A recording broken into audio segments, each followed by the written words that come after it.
Okay, so today we're at Glastry Ice Cream Farm. So we're going to learn how ice cream's made.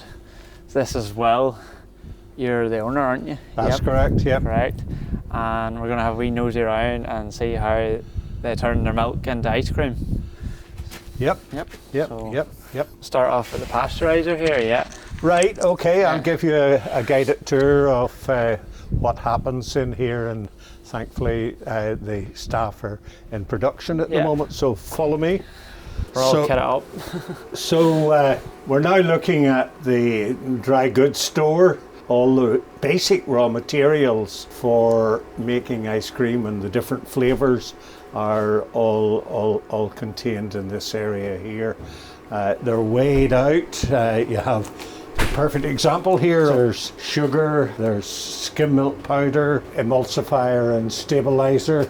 They're all weighed here, and then they're moved from there to the pasteurizers, which are in here, and as you can probably see, we're in production just right at this moment. Yeah. So the purpose of the pasteurizer is to heat the milk from 4 degrees or thereabout, chilled up to 84 degrees. Yeah.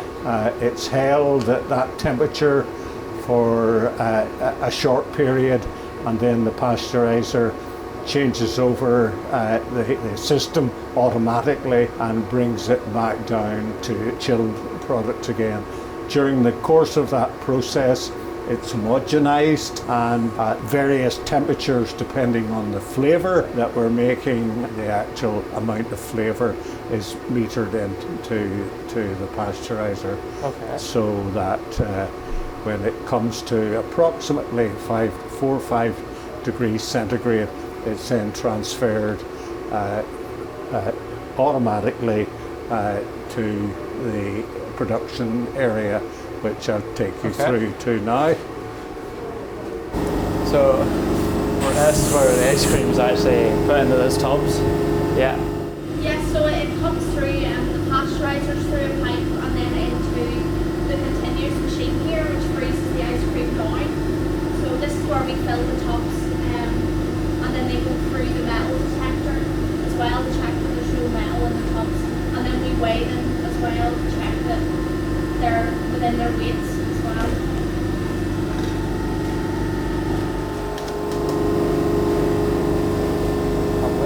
So we normally have 2 production runs in a day as a minimum, and depending on what's required by the customer, then is what is actually produced. Okay. And while today Emma and Stephen are filling 5-litre tubs for a fairly mammoth order to go out on Thursday.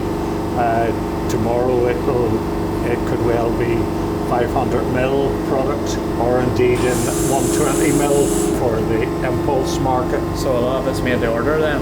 Oh yes, Yeah. We certainly hold quite a lot of stock, which we can show you here in the cold stores. You can put a lot of tubs through in a day then, yeah? Oh yeah. Yeah, we get about 90 tubs in one run, so hopefully we'll get 90 out of this run or just over. Yeah. Okay, perfect. Okay, so we'll follow Stephen through here. He's taking us into the cold store. So.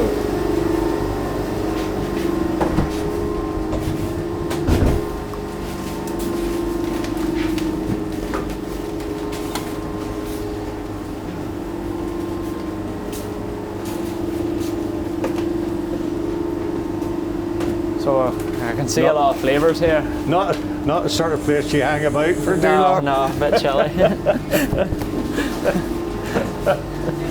Yeah. There's the bigger cold store. It's -22. Right. We put the strawberries mostly in it. Yeah. So you'd really enjoy yourself in there. Yeah. So Don't want to be in too long. So I'm here with Gareth now. You're Will's son, aren't you? Yeah. Right. So you help look after the farm then. Yeah. So we're in the calf shed here, and we're going to take a wee nosy around the farm and see where the milk comes from, basically. Yeah. This looks like a fairly fresh calf shed. Yeah, yeah. Just moved in here last year, so we did. So the move over from individual calf pens up sort of 10 days to a fortnight old. This side here's the wean calves, sort of the older side, and then this side here, then they're on automatic calf feeder, which was something new for us. Saves a lot of time and a lot of work, so it does. So. Right, well we head on to the main cow shed. So in here is where the main action happens then? Yeah. I have 3 groups of cows, or dry cows, low batch cows or in calf cows, and then this is our high batch then on this side here, fresh cows. So how many are you milking at peak times? We're milking about 320 altogether. Then your stock numbers, how many roughly do you have? Another 300 I suppose between the 2 years, and a heifer's coming behind that as well, so I have. So. Fair big number of stock. Yeah. Feeding wise, what do you feed your cows exactly? That's a mixture in front of these ones here of first, second, third and fifth cut maize silage, our own homegrown wheat, and then 8 kilos of a protein blend. Yeah, we're on a multi-cut grass system, so we're cutting grass sort of from mid-April right through until the end of September, beginning of October, usually with the fifth cut. So pretty busy at GRASSMEN. Yeah. How long have you been growing maize for then? We were one of the first of a group in the Ards Peninsula. Started growing maize in 1992. Yeah, it's a good tool for keeping condition on cows. So it was like so. I suppose you'd need the mixture with the fifth cut or 5 cut silage. Yeah. It takes either whole crop or maize silage, and with that to keep it in them, I suppose, if anything. So what kind of parlour are you running at the minute? We're in a double 10 De Laval that was put in 1984. So. Right, it's done some turn there. Yeah. Doesn't know anything. Any plans for expanding that in the future? Yeah. I would say they'll hopefully be something in the not too distant future. So there will speed the whole thing up a wee bit. A bit of an update required. So there is. Yeah. You see, you've got a decent wee bit of machinery gathered up too. Yeah. Just do a good bit of your own. We'll try to do what we can. Yeah. And then contractor the rest. Yeah. We mow and ted our grass, and then contractors then pick it up and push it in. Yes. And in the summertime, well, hopefully from about St Patrick's Day, we'll have our own zero grazer there, so we'll be bringing grass in as well then for these lot. So with like 5 cuts of silage, how many acres are you lifting each time? Well, I suppose we'll start off first cut, maybe it'll be 250, and then just depending on the season or what gets zero grazed, there'll be a few acres less then as you go. Sits with a 5 cut grass system, you're able to nip in and take grass out from the silage if you need it, and likewise the other way around if you've got a bit extra. Since you're zero grazing, I take it the high yielders are in most of the year, or all the year? Yeah, high yielders are housed, so they are, yeah. Yeah, just so you can keep track of what they're eating basically. Yeah. So we're in the cow shed now, and I'd just like to chat to you a wee bit about the history of the whole farm. And so when did you come into the whole business? Right, I joined the farm business with my father, way back in 1972. Not just yesterday? Not just yesterday, so I'm the 5th generation, and you have been interviewing my son, who's the 6th, and perhaps there might even be the 7th already on the ground. But we date back to 1856.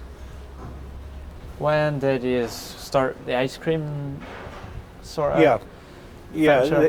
I had been playing about with the concept that this business had to move a step further and take its produce, which is really milk, high quality milk, also need to add into a consumer product that the ordinary person on the ground could take off the shelf, recognise and buy with confidence.